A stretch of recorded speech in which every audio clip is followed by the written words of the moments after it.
네, 오늘 함께 나눌 하나님 말씀은 룻기 1장 6절부터 22절까지 말씀입니다. 룻기서 1장 6절부터 22절까지 말씀, 구약성경 402면 정도에 있습니다. 찾으신 줄 알고 룻기 1장 6절부터 22절까지 말씀 제가 봉독하겠습니다. 그 여인이 모압 지방에서 여호와께서 자기 백성을 돌보시사 그들에게 양식을 주셨다 함을 듣고 이에 두 며느리와 함께 일어나 모압 지방에서 돌아오려 하여 있던 곳에서 나오고 두 며느리도 그와 함께하여 유다 땅으로 돌아오려고 길을 가다가 나오미가 두 며느리에게 이르되 너희는 각기 너희 어머니의 집으로 돌아가라. 너희가 죽은 자들과 나를 선대한 것 같이 여호와께서 너희를 선대하시기를 원하며 여호와께서 너희에게 허락하사 각기 남편의 집에서 위로를 받게 하시기를 원하노라 하고 그들에게 입맞춤에 그들이 소리를 높여 울며 나오미에게 이르되 아니니이다. 우리는 어머니와 함께 어머니의 백성에게로 돌아가겠나이다 하는지라. 나오미가 이르되 내 딸들아 돌아가라. 너희가 어찌 나와 함께 가려느냐. 내 태중에 너희의 남편들 아들들이 아직 있느냐. 내 딸들아 되돌아가라. 나는 늙었으니 남편을 두지 못할지라. 가령 내가 소망이 있다고 말한다든지 오늘 밤에 남편을 두어 아들들을 낳는다 하더라도 너희가 어찌 그들이 자라기를 기다리겠으며 어찌 남편 없이 지내겠다고 결심하겠느냐. 내 딸들아 그렇지 아니하니라. 여호와의 손이 나를 치셨으므로 나는 너희로 말미암아 더욱 마음이 아프도다 하매 그들이 소리를 높여 다시 울더니 오르바는 그의 시어머니에게 입맞추되 룻은 그를 붙쫓았더라. 나오미가 또 이르되 보라 내 동서는 그의 백성과 그의 신들에게로 돌아가나니 너도 너의 동서를 따라 돌아가라 하니 룻이 이르되 내게 어머니를 떠나며 어머니를 따르지 말고 돌아가라 강권하지 마옵소서. 어머니께서 가시는 곳에 나도 가고 어머니께서 머무시는 곳에서 나도 머물겠나이다. 어머니의 백성이 나의 백성이 되고 어머니의 하나님이 나의 하나님이 되시리니 어머니께서 죽으시는 곳에서 나도 죽어 거기 묻힐 것이라. 만일 내가 죽는 일 외에 어머니를 떠나면 여호와께서 내게 벌을 내리시고 더 내리시기를 원하나이다 하는지라. 나오미가 룻이 자기와 함께 가기로 굳게 결심함을 보고 그에게 말하기를 그치니라. 이에 그 두 사람이 베들레헴까지 갔더라. 베들레헴에 이를 때에 온 성읍이 그들로 말미암아 떠들며 이르기를 이가 나오미냐 하는지라. 나오미가 그들에게 이르되 나를 나오미라 부르지 말고 나를 마라라 부르라. 이는 전능자가 나를 심히 괴롭게 하셨음이니라. 내가 풍족하게 나갔더니 여호와께서 내게 비어 돌아오게 하셨느니라. 여호와께서 나를 징벌하셨고 적는 자가 나를 괴롭게 하셨거늘 너희가 어찌 나를 나오미라 부르느냐 하니라. 나오미가 모압 지방에서 그의 며느리 모압 여인 룻과 함께 돌아왔는데 그들이 보리 추수 시작할 때에 베들레헴에 이르렀더라. 아멘. 네, 오늘부터 2월 한 달간은 이 주일 예배 시간을 통해서 룻기 말씀을 묵상하고자 합니다. 룻기는 총 4장으로 구성되어 있어서 오늘부터 이제 한 장씩 살펴보면 4주 동안 2월 한 달간 전체 말씀을 볼 수 있겠습니다. 먼저 이 룻기라고 하는 작은 책, 4장밖에 안 되는, 4장밖에 안 되는 작은 책이 자리 잡고 있는 위치를 보면 이 책에서 다루고 있는 사건들이 일어난 때가 언제인지 알 수 있습니다. 룻기는 사사기와 사무엘서 중간에 위치합니다. 아시는 대로 사사기는 가나안 땅에 자리 잡고 살게 된 이스라엘에 관한 기록이고요. 사무엘서는 마지막 사사인 사무엘을 기록하고 그 이어지는 이스라엘의 다른 왕들에 대해 기록하고 있습니다.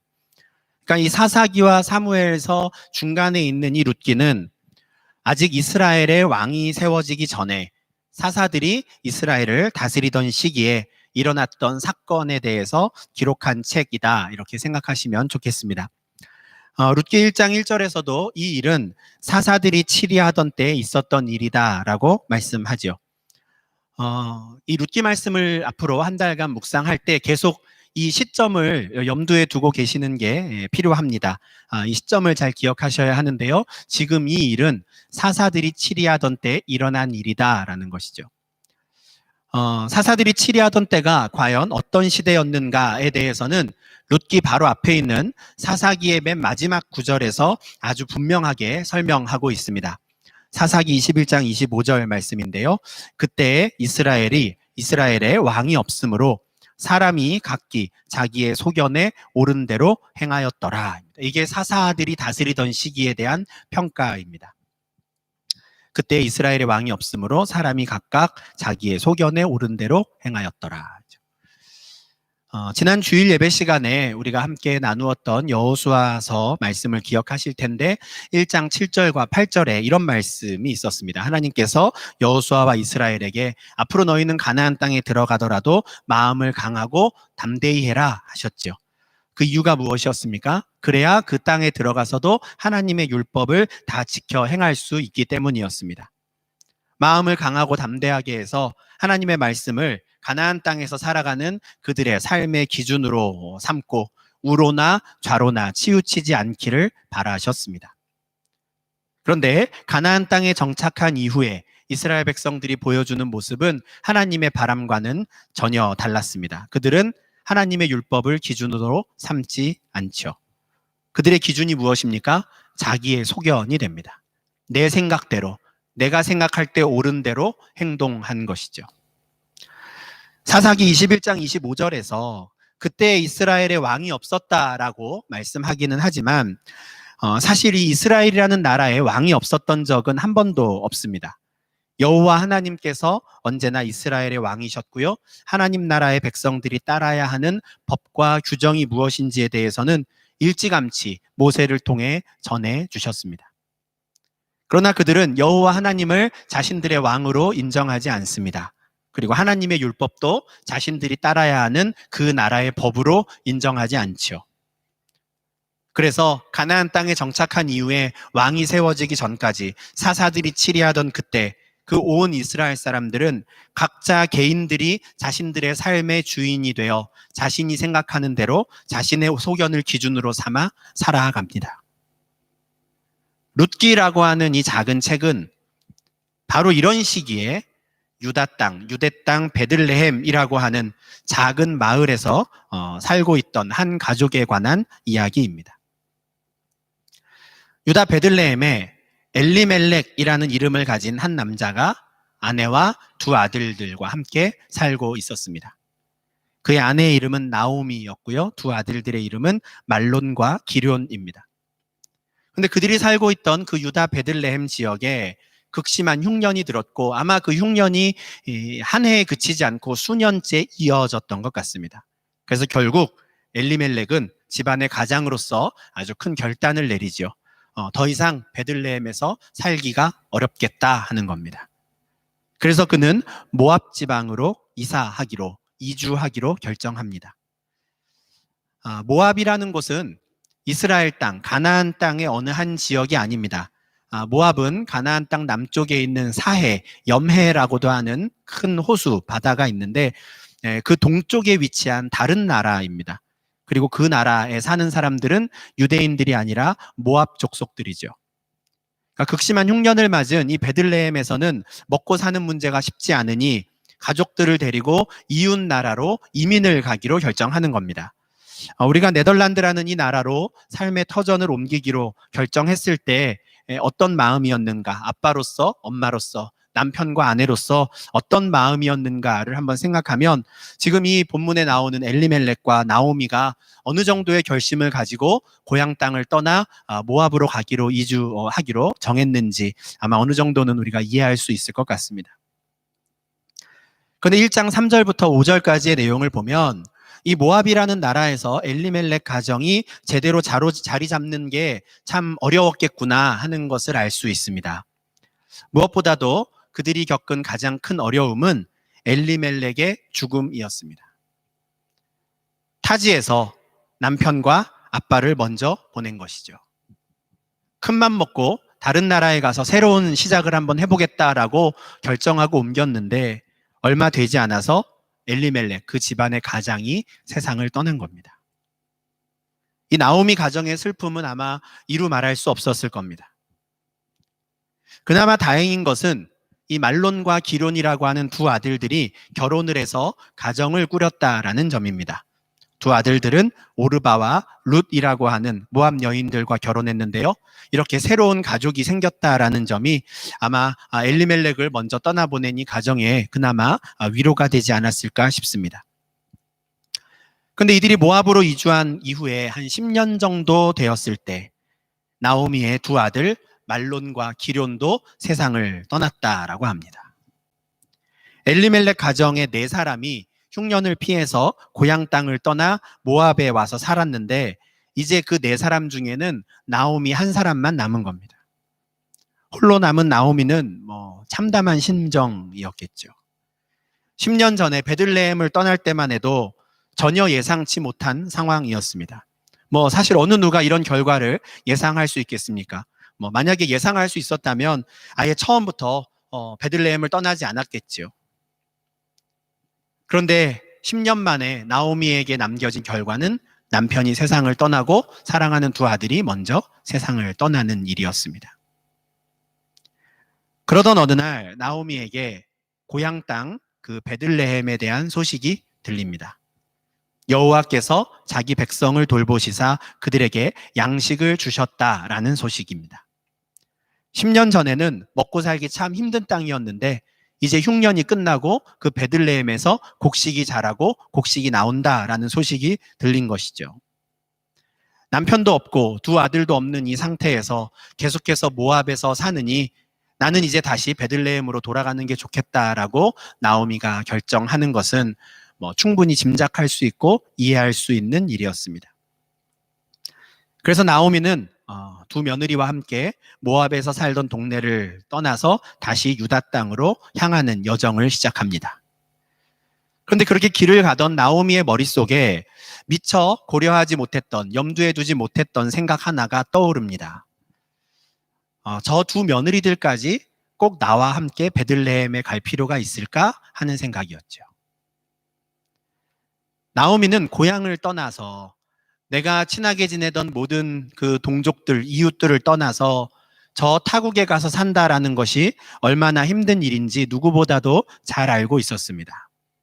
더구나 나오미 자신은 그나마 고향을 떠나 모압으로 올 때 남편도 있었고 아들들도 있었는데 지금 나를 따라가는 이 두 며느리들은 남편도 없이 자식도 없이 그냥 호롤단신 시어머니인 자신만 따라가고 있으니 그 모습을 보며 아마 마음도 아프고 이런저런 생각이 많이 들었던 것 같습니다.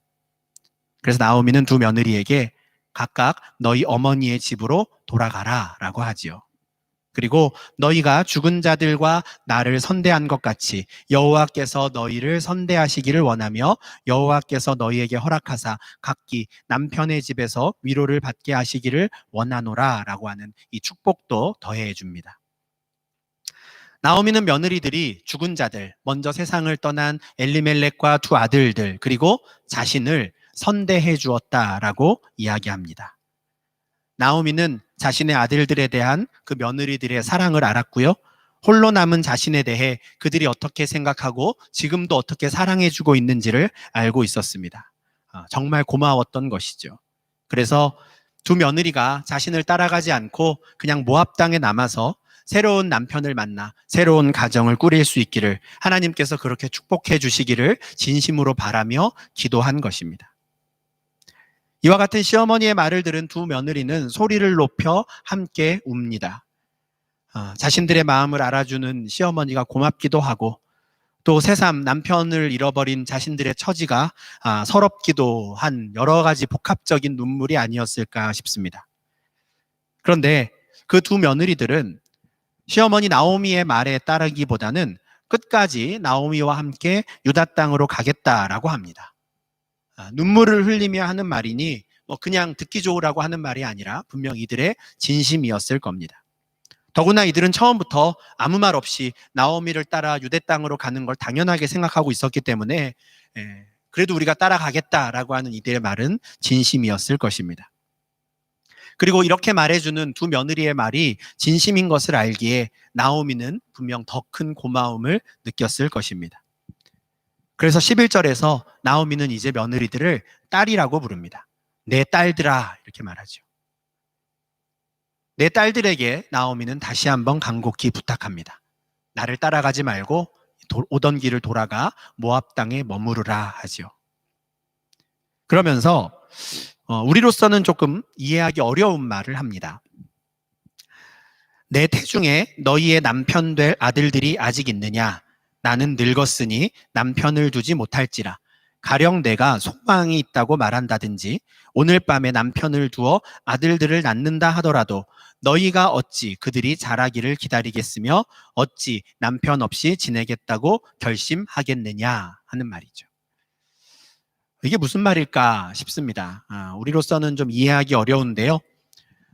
이것은 계대 결혼이라고 우리가 흔히 부르는 이스라엘에게 주신 하나님께서 주신 특이한 제도입니다.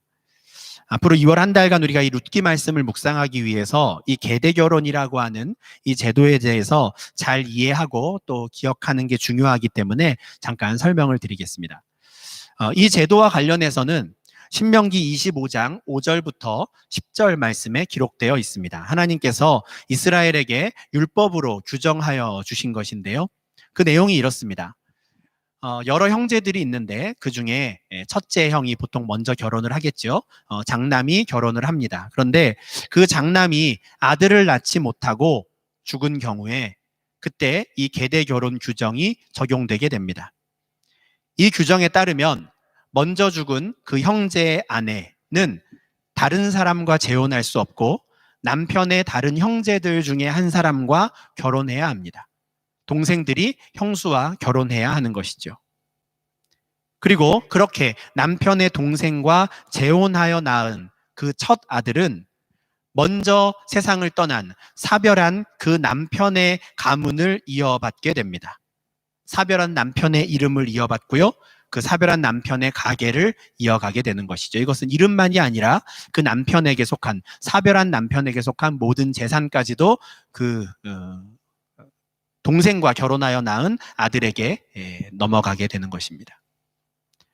다시 말해서 이 남편의 동생과 재혼하여 낳은 아들이 법적으로나 사회적으로나 먼저 세상을 떠난 그 남편의 지위를 이어가게 되는 것이죠. 굉장히 특이한 제도고 우리 입장에서는 좀 이해하기가 힘든데 과거에 우리나라에도 이와 비슷한 일들이 있었습니다. 장손을 이어가야 하는데 큰아들 집에 아들이 없는 경우에 둘째 아들이나 동생들 집에 있는 아들 하나를 양자로 입양하는 일들이 종종 있었죠. 그렇게 해서 그 첫째 장손의 가문을 계속 이어가게 되는 일이 우리 문화에도 있는데 그와 비슷한 맥락으로 이해하시면 조금 이해하기 쉽지 않을까 싶습니다. 하나님께서는 이제 후사를 두지 못하고 먼저 떠난 그 형제의 이름을 계속 이어가는 방법으로 이와 계대 결혼이라는 제도를 주셨는데 신명기 25장 6절을 보면 하나님께서 이와 같은 제도를 주신 이유를 이렇게 설명합니다. 이스라엘의 모든 남자들의 이름이 이스라엘 중에서 끊어지지 않게 하시는 목적입니다. 한번 하나님 나라 백성 된 자의 이름이 사라지는 일이 없도록 하기 위해서 이 계대 결혼이라는 제도를 통해서라도 계속해서 그 사람의 이름이 이어지게 하시는 것이죠.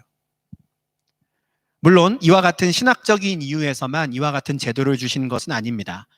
현실적으로는 남편과 사별한 이후에 과부가 된 이 여인을 보호하는 사회적 제도로서도 활용되게 됩니다. 남편과 사별한 과부를 보호하고 그 사람의 재산을 보장해 줌으로써 사회 경제적으로 안정된 생활을 할 수 있게 하는 것이죠. 그리고 상속자가 없다고 해서 지파별로 가정별로 분배받은 그 재산이, 그 유업이 여기저기 뿔뿔이 흩어지지 않고 모든 가정의 유업이 처음 분배된 대로 계속 이어져 갈 수 있도록 하시기 위한 그 목적에서 이런 제도를 만들어 주셨습니다. 앞으로 룻기를 보면서 이 제도에 대해서는 제가 거듭 말씀을 드릴 테니까 잘 기억해 주시면 좋겠습니다. 다시 본문으로 돌아오면 나오미가 지금 두 며느리에게 하는 말은 이 계대 결혼이라는 제도와 연관된 것입니다. 나는 이제 더 이상 아들을 낳을 수 없어서 너희에게 새로 혼인할 수 있는 기회를 줄 수도 없는데 그러니 너희는 나를 따라 유다 땅으로 가더라도 아무런 소망이 없을 것이다 라고 말하는 것이죠. 만약에 계대 결혼이라도 할 수 있다면 며느리들은 앞서 사별한 말론과 기럨에게 상속되어야 하는 그 재산을 받아서 안정적으로 살 수 있는 기반을 마련할 수 있을 겁니다. 그러나 그럴 수 있는 상황이 아닙니다. 그러니 두 며느리들이 자신을 따라가더라도 유대 땅 베들레헴에서 안정적으로 살 수 있는 기반을 마련하기가 참 어려운 상황인 것이죠. 그래서 나오미는 11절과 12절에서 계속해서 돌아가라고 말하며 부탁하는 것입니다. 더구나 이런 말을 하는 나오미의 마음은 참 쓰리고 아픕니다. 13절 하반절을 보시면 지금 내가 이런 암담한 현실에 처하게 된 건 하나님의 손이 나를 치셨기 때문이다 이렇게 말하거든요. 그러니까 10년 전에 모압으로 이주한 일과 남편과 아들들이 먼저 세상을 떠난 이 불행한 모든 일들이 하나님께서 나에게 벌을 내리시는 거라고, 하나님이 나를 혼내고 계시는 거라고 이렇게 생각하는 것이죠. 우리도 불행한 일을 당하면 내가 뭔가 잘못한 게 있어서 하나님께 혼나나? 이런 생각을 할 때가 있는데 나오미도 그랬던 것 같습니다. 그런데 나오미는 하나님께서 자신을 치시는 이 일로 인해서 이렇게 착한 두 며느리들까지도 남편을 잃게 되고 같이 고생하게 되는 것 같아서 더 미안하고 마음이 아픈 겁니다. 그래서 돌아가라고 하는 것이죠. 그렇지만 지금 나오미가 하는 말을 가만히 보면 비록 자신은 하나님께 벌을 받는 것처럼 느껴지지만 그렇다고 해서 하나님을 원망하거나 하나님을 부정하는 모습은 찾을 수 없습니다. 오히려 그녀는 하나님께서 축복해 주시기를, 하나님께서 비록 나는 벌을 내리셨지만 이 두 며느리들만큼은 선대해 주시기를 간구합니다. 시어머니의 간곡한 당부의 말을 들은 며느리들은 다시 소리 높여 웁니다. 그리고 오르반은 입을 맞추고 오던 길을 돌아가 모압으로 가지요. 시어머니의 진심 어린 당부를 받아들인 겁니다. 그런데 룻은 여전히 나오미를 붙쫓았다라고 말씀합니다. 이 붙쫓았다라고 번역된 단어가 굉장히 특이한데 말 그대로 이렇게 딱 달라붙어 있는 것을 의미합니다. 룻은 나오미에게 딱 달라붙었다라는 말입니다. 이 붙쫓았다라는 단어가 성경에서 가장 먼저 사용된 곳이 창세기 2장 24절입니다. 이러므로 남자가 부모를 떠나 그의 아내와 합하여 둘이 한 몸을 이룰지로다 라고 했을 때 이 합하여가 바로 붙쫓았다라는 단어예요. 다시 말해서 이제 막 결혼한 남자와 여자가 서로 합하는 정도의 그 강한 결속력을 보여주는 단어지요. 룻이 나오미를 붙쫓았다라는 건 난 절대 떨어지지 않겠습니다. 아주 강한 의지를 드러내며 시어머니를 따라간다라는 뜻이죠. 그런데 나오미도 만만치 않습니다. 계속해서 떼어내려고 하지요. 자신에게 딱 붙어 있고자 하는 룻에게 다시 한번 부탁하면서 오르바가 돌아간 것처럼 너도 돌아가라 라고 합니다. 특히 15절에서는 지금 너의 결정은 아주 중요한 결정이다 라는 걸 다시 한번 새삼 깨닫게 하는데요. 8절에서는 어머니의 집으로 돌아가라 라고 해놓고 15절에서는 그의 백성과 그의 신들에게로 돌아가라 라고 하지요. 나오미는 만약에 룻이 자신을 따라간다면 그냥 한 가정의 일원으로 사는 장소만 달라지는 것에 그치는 게 아니다라는 걸 이야기하는 겁니다. 앞으로 너는 함께 살게 될 민족이 달라지는 것이고 이제 너는 섬기는 신도 달라지게 될 거야 라는 걸 말하는 겁니다. 그렇지만 룻은 아주 결심을 굳혔습니다. 내 결심은 그냥 개인적인 차원에서 그냥 한순간에 내린 것이 아니다라는 걸 분명히 하지요. 더 이상 나에게 돌아가라고 하지 마십시오 합니다. 그리고 어머니께서 가시는 곳에 나도 가고 어머니께서 머무시는 곳에서 나도 머물겠으며 어머니의 백성이 나의 백성이 되고 어머니의 하나님이 나의 하나님이 되시리라 라고 말합니다.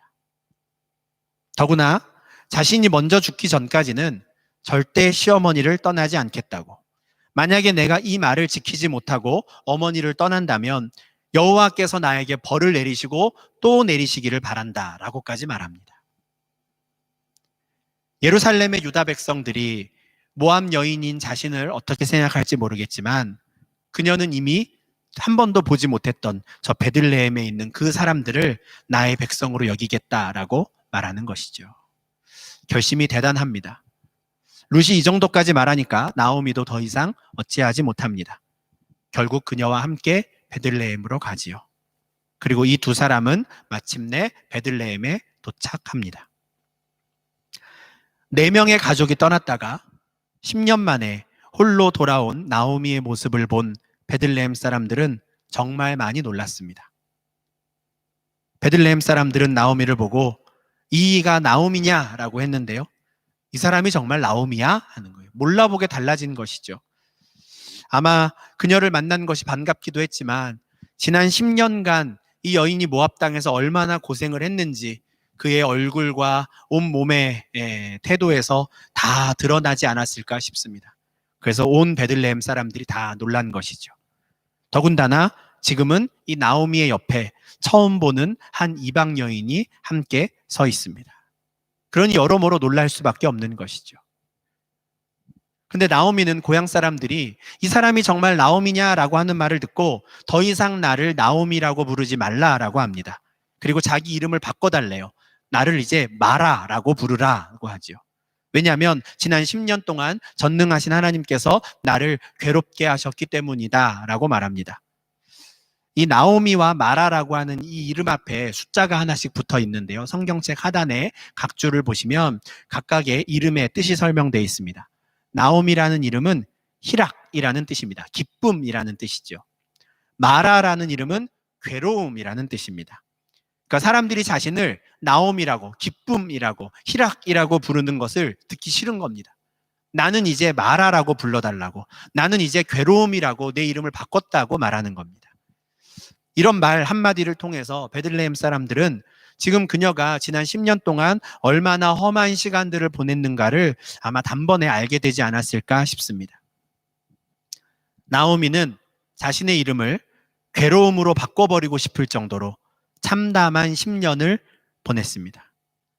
남편과 함께 두 아들을 데리고 모압으로 떠났을 때 세웠던 그 이민 생활에 대한 계획은 완전히 실패했죠. 남편을 잃고 두 아들들마저 먼저 세상을 떠나보낸 후에 이방인 며느리와 함께 베들레헴으로 돌아온 나오미에게는 더 이상 아무런 계획이 없었습니다. 그저 여호와께서 당신의 백성을 돌보신다는 소식을 듣고 고향 마을로 왔을 뿐입니다. 이것이 룻기 1장의 내용입니다. 사실 오늘 살펴본 이 1장의 내용만 보아서는 이 내용이 왜 성경 속에 있지? 라는 생각이 듭니다. 왜 룻기가 구약 성경 66권 중에 하나에 포함되어 있는지 아직은 알 수 없습니다. 먹고 사는 일이 막막해서 고향 땅을 떠나 이방 나라로 이민을 간 한 가정의 실패에 대한 이야기가 아닌가 싶죠. 그렇지만 룻기는 단지 한 가정의 비참한 실패에 관한 기록이 아닙니다. 우리가 앞으로 이것을 보게 될 텐데요. 사실 이미 1장에서도 앞으로 룻기 전체를 관통하게 될 중요한 주제를 하나 우리는 발견할 수 있습니다. 바로 8절에서 우리는 그것을 찾을 수 있는데요. 나오미가 8절에서 두 며느리들에게 한 말이 중요합니다.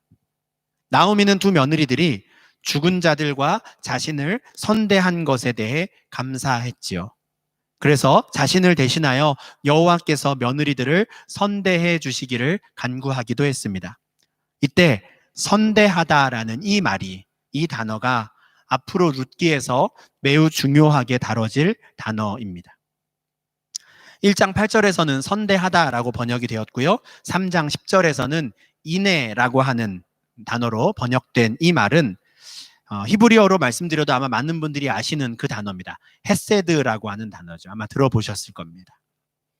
헤세드는 구약 성경에서 주로 하나님의 사랑을 나타낼 때 사용되는 단어입니다. 하나님께서 얼마나 인자하신지, 하나님께서 얼마나 자비로우신지를 말할 때 헤세드. 그런데 이 단어가 사람과 사람 사이에서 사용될 때 일반적으로 말하는 그 사랑의 의미를 넘어서는 것을 의미합니다. 하나님께서 사람에게 베풀어 주신 사랑이 그렇듯이 이 헤세드라고 하는 이 사랑은 그렇게까지 하지 않아도 됨에도 불구하고 상대방을 위해 기꺼이 희생을 감수하며 보여주는 사랑입니다. 그래서 일반적으로 말하는 사랑보다는 한 단계 더 차원이 높은 것처럼 여겨지는 것이죠. 나오미가 두 며느리들에게 너희가 나를 선대했다라고 말하는 그 사랑이 이런 사랑이었습니다. 두 며느리가 보여준 사랑은 굳이 그렇게까지 하지 않아도 됨에도 불구하고 기꺼이 희생을 감수한 사랑이었습니다. 그래서 그녀는 두 며느리들이 자신을 그렇게 선대해 준 것에 대해 나에게 인애를 베풀어 준 것에 감사한 것이죠. 그런데 10년 만에 고향 땅에 돌아와 자신을 마라라고 부르라고 말하는 그 나오미의 옆에 누가 서 있습니까? 헤세드의 사랑을 가진 룻이 함께 서 있는 것입니다. 모압 땅에서부터 나오미에게 헤세드의 사랑을 보여주었던 이 룻은 베들레헴까지 나오미를 따라왔습니다. 룻은 모압 여인이었지만 시어머니 나오미의 하나님이 나의 하나님이 되실 것이며 나오미의 백성이 나의 백성이 될 것이라는 고백과 함께 예루살렘으로 왔습니다. 말 그대로 굳이 그렇게까지 하지 않아도 되는데 그 일을 자청하여 기쁜 마음으로 예루살렘까지 온 것이지요. 스스로를 마라라고 칭하는 나오미에게 헤세드의 사랑을 가진 룻이 옆에 있다라는 것, 그것은 앞으로 이 나오미에게 룻이 새로운 희망이 되고 위로가 될 것이다 라는 것을 우리에게 지금부터 보여줍니다. 물론 우리는 룻이 보여주는 이 태도를 보며 또 다른 며느리 오르바가 보여준 사랑을 깎아내리거나 별것 아닌 것으로 치부해서는 안 됩니다. 나오미가 모압 땅에 머물던 10년간 룻만큼이나 오르바도 이 헤세드의 사랑을 나오미에게 보여주었습니다. 나오미도 그것에 대해 진심으로 고맙게 생각했죠. 대부분의 경우에는 오르바처럼 하기도 쉽지 않습니다. 오르바도 룻처럼 나오미와 함께 베들레헴으로 가는 게 당연하다고 생각해서 그 길을 떠났었죠. 다만 그녀는 나오미의 진심을 알고 그녀의 간곡한 부탁에 못 이겨 모압으로 돌아간 것뿐이었습니다. 그러니 룻의 사랑을 칭찬하느라 오르바의 사랑을 깎아내릴 필요는 전혀 없습니다. 우리는 오르바의 사랑도 참 귀한 것으로 인정해 주어야 합니다.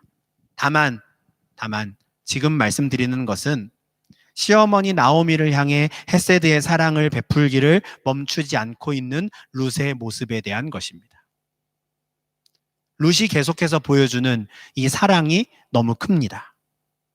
말 그대로 그렇게까지 하지 않아도 아무도 뭐라고 하지 않는 일에 대해 스스로의 손해를 감수하며 나오미에 대한 사랑을 드러내는 것이죠. 이 마음이, 이 사랑이 참 귀한 겁니다. 더구나 지금 이 상황이 벌어지고 있는 시대는 어떤 때입니까? 그 시기를 기억하시는 게 중요하다고 말씀드렸는데요. 바로 사사들이 치리하던 때였습니다. 모든 사람들이 각기 자기 소견에 옳은 대로 행하던 때였지요. 옳고 그름에 대한 기준도 없이 모든 것이 상대적인 기준으로 적용되어 판단되던 때였습니다. 모든 사람들이 나와 나의 가족의 이익만을 위해 살아가던 때, 그것이 당연하고 아무렇지도 않은 그때였지요. 그런데 바로 그때 이스라엘 백성도 아닌 이방 여인 룻이 자신의 이익보다는 시어머니 나오미를 위해 희생하고 헌신하는 헤세드의 사랑을 보여주고 있는 겁니다. 사사시대의 특징이 자기 소견에 좋은 대로 행하는 사람들의 시대라고 말씀드렸지만 사실 사람들이 자기 소견에 좋은 대로 행하지 않는 시대는 없었을 겁니다. 지금도 마찬가지죠. 그리고 이 자기 소견은 언제나 각자의 이해관계에 따라 세워질 때가 많습니다. 대부분의 경우 내가 손해보지 않을 수 있는 방향으로, 이왕이면 나에게 이익이 되는 방향으로 나의 소견을 정하고 그에 따라 말하고 행동합니다. 그러다 보니 나의 이익이 아닌 다른 사람의 이익을 위한 선택을 하기는 참 어렵습니다. 물론 지금 말씀드리는 다른 사람이 사회적으로 힘이 있는 사람이라면, 그래서 언젠가 이 사람이 나에게 도움이 될 것이라고 판단이 된다면 그 사람을 위할 수는 있겠죠. 그러나 나의 이익을 포기하며 돕고 섬기고자 하는 사람이 사회적으로 가장 약한 과부와 고아들과 같은 사람들이라면, 그래서 내가 그들을 위한다고 해도 나에게 돌아올 이익이 하나도 없다는 것이 분명하다면 나의 것을 포기하고 상대방을 위한다는 것이 참 어렵습니다. 그런데 그 어려운 것을 해내는 것이 바로 헤세드의 사랑입니다. 그리고 여전히 지금 이 시대에도 룻이 보여주고 있는 것 같은 이 헤세드의 사랑이 필요합니다. 나에게는 아무런 이익이 없을 게 뻔하지만 그래도 나는 이제 망했다고, 하나님께서 나에게 벌을 내리셨다고 말하는 사람들의 옆에 헤세드의 사랑으로 함께 서 있어 줄 사람들이 필요합니다. 앞으로 한 달 동안 우리가 이 룻기 말씀을 묵상하며 우리가 감히 이와 같은 헤세드의 사랑을 베푸는 사람이 되어보고자 다짐할 수 있으면 좋겠습니다. 그렇게 할 수 있으면 좋겠습니다. 내가 바로 하나님께서 정말 기뻐하실 그 사랑을 베푸는 사람이 되어보겠다고 꿈을 꾸는 성도님들이 되시기를 바랍니다. 특히 작년과 올해는 코로나로 인해서 사회 경제적인 어려움을 겪게 된 분들이 정말 많습니다. 우리가 눈을 크게 뜨고 그분들을 열심히 찾고 또 그분들 옆에 설 수 있도록 그분들을 도울 수 있는 우리 한 사람 한 사람이 될 수 있으면 좋겠고 또 우리 교회 공동체가 될 수 있으면 좋겠습니다. 아직 룻기 1장만 보아서는 과연 하나님께서 룻을 어떻게 사용하실 것이며 베들레헴으로 돌아온 나오미에게는 어떤 일이 일어날 것인지 알 수 없지만 헤세드의 사랑을 가진 룻이 나오미 옆에 함께 있음으로 해서 뭔가 새로운 기대와 소망을 갖게 하는 것처럼 하나님께서 아직은 나와 우리 교회 공동체를 올 한 해 동안 어떻게 사용하실지 알 수 없지만 교회가 여기에 있다라는 사실, 우리가 여기 있다라는 이 사실이 절망과 좌절에 빠진 사람들에게 뭔가 조금이라도 새로운 기대와 소망을 갖게 할 수 있는 일이 될 수 있으면 정말 좋겠습니다. 하나님께서 우리를 그와 같은 사람으로 헤세드의 사랑을 베푸는 공동체로 세워주시기를 간절히 소망합니다. 기도하겠습니다. 하나님 아버지 감사합니다.